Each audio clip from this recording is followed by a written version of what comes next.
किन्नर किसकी पूजा करते हैं? दोस्तों, ये तो आप सब जानते हैं कि किन्नरों के आशीर्वाद से हमारे सारे काम सफल हो जाते हैं। लेकिन क्या आप उनके बारे में जानते हैं जिनके आशीर्वाद से किन्नरों के काम सफल हो जाते हैं? यानी कि वो जिनकी पूजा के बगैर किन्नर का कोई काम तो क्या दिन भी शुरू नहीं होता। दरअसल हम बात कर रहे हैं किन्नरों की कुलदेवी मुर्गे वाली माता की, जिन्हें बहुचरा देवी के नाम से भी जाना जाता है। कहते हैं किन्नर चाहे जहाँ भी रहें, इनकी पूजा जरूर करते हैं। रोज स्नान आदि करने के बाद वो सबसे पहले मुर्गे वाली माता की आराधना ही करते हैं, क्योंकि किन्नर समाज का मानना होता है कि इन देवी के आशीर्वाद और कृपा से ही इनके सारे काम बन जाते हैं। दोस्तों, देवी बहुचरा को अर्धनारीश्वर रूप में पूजा जाता है और इनकी तस्वीर आपको हर किन्नर के घर में जरूर मिलेगी। वैसे आपके मन में ये सवाल जरूर आ रहा होगा कि देवी बहुचरा को आखिर मुर्गे वाली माता क्यों कहा जाता है? तो बता दें, इसके पीछे का कारण कोई और नहीं बल्कि देवी का वाहन ही है। दरअसल माता बहुचरा मुर्गे की सवारी करती हैं। यही वजह है कि इनका एक नाम मुर्गे वाली माता है। और जानकारों की मानो तो देवी बहुचरा के भारत में कई मंदिर हैं, लेकिन गुजरात के मेहसाणा में स्थित मुर्गे वाली माता का मंदिर उनके सभी मंदिरों में सबसे खास है। इस मंदिर में माता बहुचरा की एक भव्य प्रतिमा स्थापित है और उसमें वो मुर्गे पर विराजमान है। देवी की प्रतिमा अत्यंत शांत और सौम्य है। माता का एक हाथ अभय मुद्रा में है और दूसरे में वो तलवार धारण किए हैं।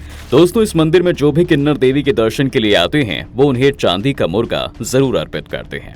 वैसे तो पहले यहाँ जिंदा काला मुर्गा चढ़ाया जाता था, लेकिन सरकारी रोक के चलते अब चांदी का बना हुआ चढ़ाया जाता है। और हैरानी की बात तो ये है कि मुर्गे वाली माता के इस मंदिर में सिर्फ किन्नर ही नहीं बल्कि सारी संख्या में अन्य स्त्री पुरुष भी आते हैं। जी हाँ, मान्यता ये भी है कि जिस दंपति की संतान ना हो रही हो, वो इस मंदिर में आकर बहुचरा माता की सच्चे मन से पूजा करें। देवी की कृपा से उसे निश्चित ही संतान सुख प्राप्त होगा। वैसे इस मंदिर से जुड़ी एक घटना ऐसी है जो आपके होश उड़ा सकती है। कहते हैं दोस्तों कि जब अलाउद्दीन पाटन जीतकर बहुचरा देवी के मंदिर पहुंचा तो उसके सैनिकों ने इसे तोड़ने की बहुत कोशिश की, लेकिन जब वो थक कर हार गए तो उन्होंने मंदिर परिसर में घूम रहे मुर्गों को मारकर अपना भोजन बना लिया। पर देवी की कृपा से एक मुर्गा उन दरिंदों की आंखों से बच गया, जिसके चलते उसकी जान बच गई। अगले दिन सुबह होते ही जब उस मुर्गे ने बांग दी तो उसकी आवाज सुनकर सैनिकों के पेट से भी मुर्गे के बांग की आवाज आने लगी और उन लोगों ने जिन मुर्गों को पकाकर खा लिया था वो सभी उनका पेट फाड़कर बाहर आने लगे।